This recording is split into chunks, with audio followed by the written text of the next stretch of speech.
Hello everyone, my name is Anthony and welcome back to another virtual Lunch and Learn. This month we'll be talking about something fairly more common during these winter months we currently find ourselves in.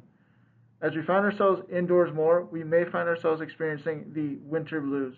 This may be especially true as we keep away from most events we may normally be experiencing this time of year due to the social climate of today.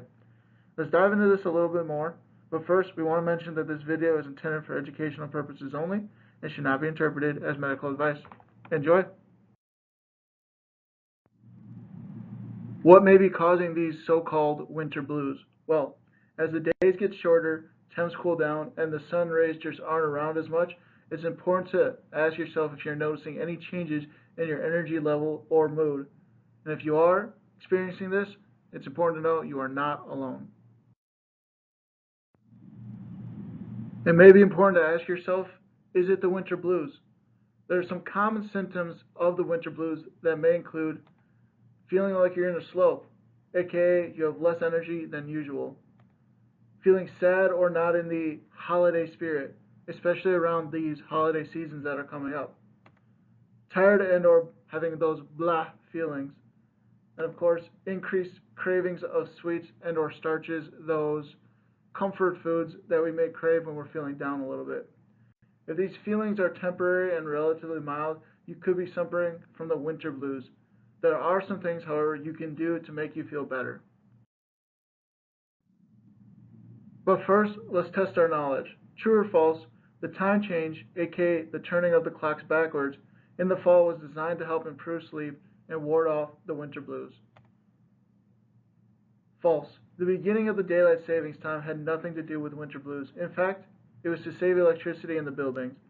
Even though its origin wasn't related to health, it has an impact on sleep both in the spring and the fall, possibly for as much as a week after the time change.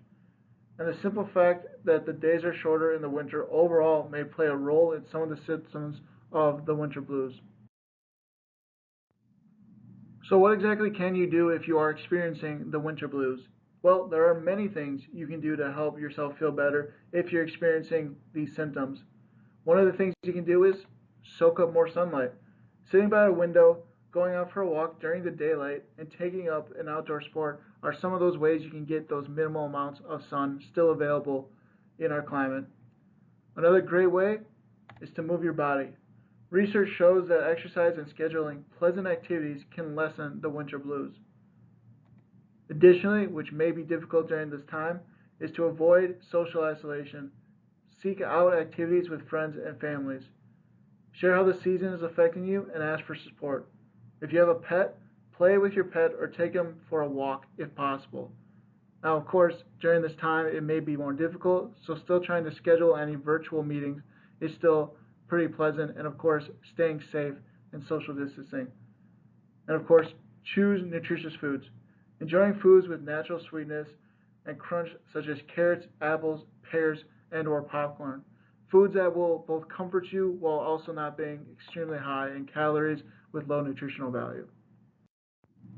It's important to understand whether or not it truly is the winter blues or something more.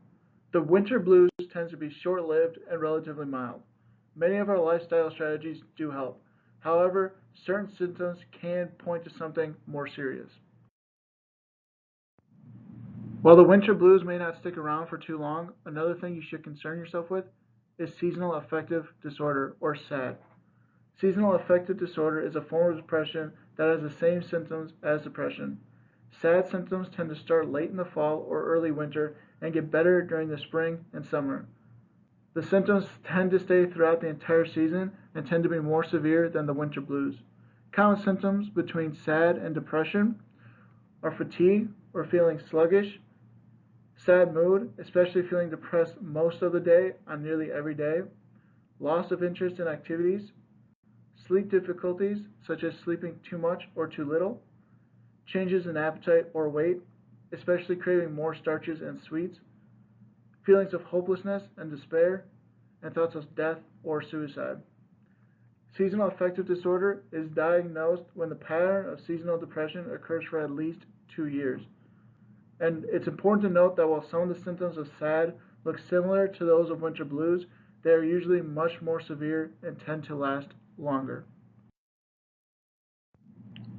As you're undoubtedly spending more and more time with your family, it's important to ask a question such as which group is most likely to experience SAD? Women, men, or young children?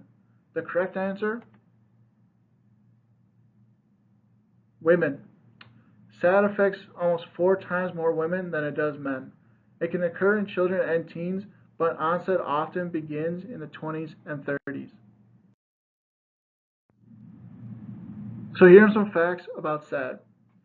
SAD affects up to 5% of Americans each year.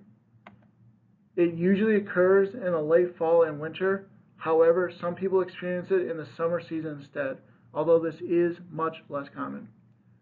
It is more common in areas farther from the equator, aka it affects about 1% of the people in Florida, but about 9% of the people in Alaska. With us in Minnesota, you can see how there may be a bit of a difference. The cause is unknown, but it may be linked to a series of levels in serotonin, melatonin, and/or vitamin D, all things that tend to be more associated with normal sunlight exposure. And treatments can help, and they may include things like medication, light therapy, counseling, and/or vitamin D. We want to say that help is available and to ask that you please not suffer through these symptoms alone. Feeling blue in the winter does not have to be the norm. If you're experiencing symptoms, especially if you're not sure if it's the winter blues or something more, help is available. Reach out to one of the following: your doctor and/or healthcare provider, a counselor, or an employee assistance program or EAP. So here are some ideas for some small next steps you can take. Take a break to get moving. Really try to focus on doing any activity you enjoy. Spend time outside in a well-lit place or with friends and family when appropriate in today's climate. Switch out a high-calorie snack with a nutritious option. And of course, ask for help, especially if symptoms are severe and/or long-lasting. I want to thank you all for joining me today, and I hope you're able to take away some valuable information with you to better your mental health this cold season. If you would ever like any further information on this or anything pertaining to your health and fitness, we at the Place for Wellness would be happy to have a conversation with you. Thank you.